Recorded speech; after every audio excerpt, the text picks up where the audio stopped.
You're watching Fox News at 10, Western Oregon's only 10 o'clock news.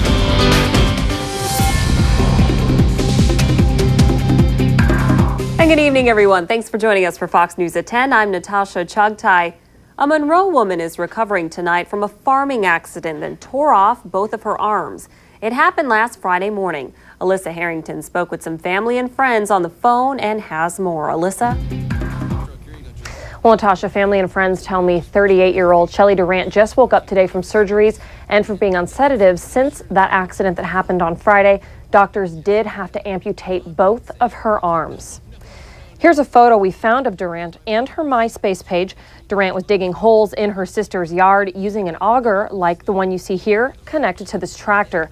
Some loose clothing got caught in the machine, sucked her arms in, tore one arm off all the way to the shoulder, and left the other arm completely mangled.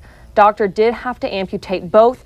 Durant is the mother of two teenage daughters, one whose MySpace page we found with the headline, "You Can Do It, Mommy." Some friends have also left condolences and words of encouragement on that MySpace page. Now, according to family I talked to, Durant's primary income was Social Security, so they're really hoping to raise money to help pay for her medical bills and also to hopefully get her a prosthetic arm. Now, Durant is being held at Legacy Emmanuel Hospital in Portland, where she was life-flighted following that accident on Friday. Natasha?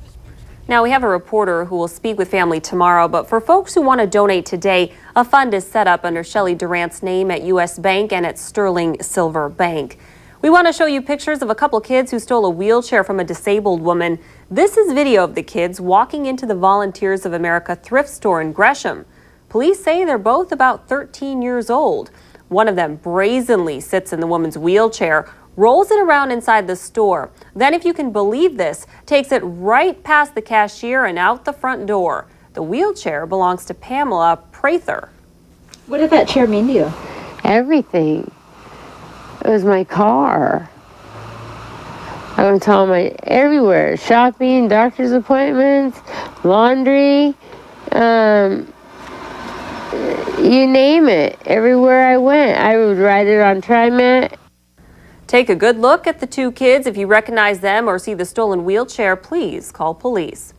A blind man went out for dinner, but he got more than he bargained for when a man attacked him on a downtown Eugene street corner. Molly Blancett talked to him today and has the story. If I walk down the street... Rob Cook doesn't remember much about what happened last Thursday night. It was just my head getting wham, wham. That's all I remembered. And there's no way he could have seen anything coming. Cook is blind. A bloody gash. All these stitches hurt. And bruises. Both sides of my head hurt. My cheek and my jaws hurt. Give him some idea of what landed him at Mackenzie Willamette Medical Center with 5 staples in his head and a small brain hemorrhage. Rob says it all started when he took the bus downtown to get a bite to eat and watch the debate. But when it was time to go home, that's when things turned terribly wrong. A man started yelling at him. And then I started to walk away, and within 5 or 8 seconds, I got completely taken out. Someone beat Cook up, but it could have been much worse. Cook says a teenager, who he will only call Liz, came to his rescue. But she did. She saved me. Saved my life, man. She jumped on this guy's back, 16-year-old girl. She said, stop. You're all wired up, man. Stop it. You know, she tried to stop me. Cook says he rides the bus from his Springfield home to downtown Eugene all the time. He's even featured on a Lane Transit District booklet. And he says he's never had any problems till now. Do you feel like you were targeted because you're blind? I think this guy took his anger out on me, yeah.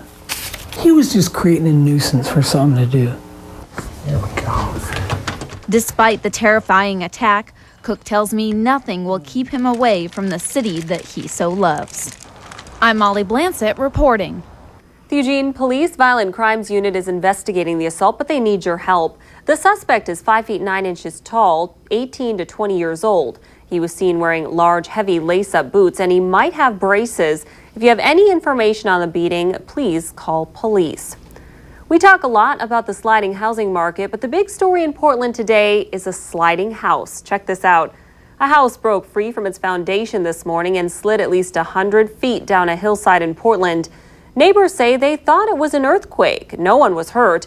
Neighbors rescued a woman who was actually inside the sliding house. They went and got a ladder, lowered the ladder down to her. She grabbed the last rung of the ladder because the ladder was too short, and they then hauled the ladder with her hanging onto the end of the ladder up onto the street. Now crews are trying to figure out what caused the slide and what they can do to make sure the neighbors don't lose their homes too. Well, it's sure cold out there, but will we see a warm up anytime soon? Let's check in with Tim to see what's up. Tim? Well, Natasha, the coldest air is not going to stay here very long, but what's going on right now is there's a big pocket of cold air, a cold blast coming from right now up around the Gulf of Alaska. Here's where it's going to be tomorrow as that front comes through. Everything cold is coming in. That means the snow levels are going to go down in the mountains. 3,000-foot snow level Thursday and Thursday night. 3 to 5 inches of snow possible on Thursday, maybe another couple Thursday night. Friday, 2,500 going up to 3,000-foot snow level, and then it all goes away by Saturday. Things start warming up a little bit, so that's an improvement. But in the meantime, be very careful if you have to go through those passes between Thursday and Friday night. I'll have more coming up in just a bit. Back to you, Natasha. All right, thanks, Tim. Well, during this economic crisis, more people are cutting out extra expenses like lunches out.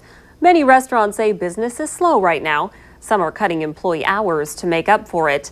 The owner of a sub shop in West Eugene says 6 employees lost 30 hours between their schedules. I'm not able to bring in as much monthly as I was before, so, but I'm still able to make ends meet, so we'll get